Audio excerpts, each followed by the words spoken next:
Hello everyone, welcome back to our YouTube channel Quick Guide. So today in this video I'm gonna show you how to create account on your TikTok. So to get started, open TikTok app.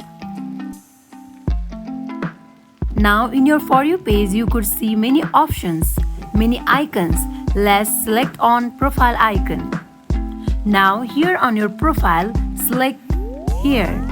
And here now you could see many options. And you could also see add account. Tap in it.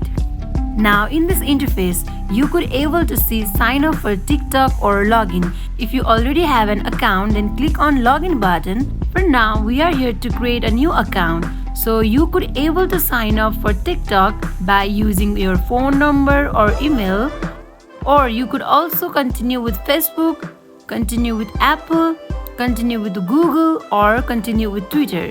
For now, I will click on use phone or email.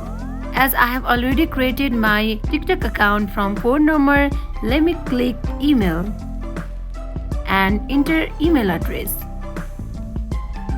Here, create a password. Here, give your birth date.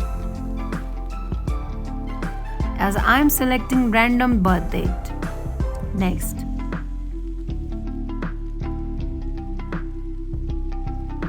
Now add your nickname.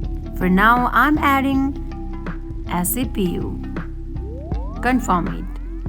Now here you go, you have successfully created account on your TikTok. So that wraps for today. If you guys like this video, do not forget to like, comment and subscribe our channel. Thank you for watching. I will be seeing you guys on the next video.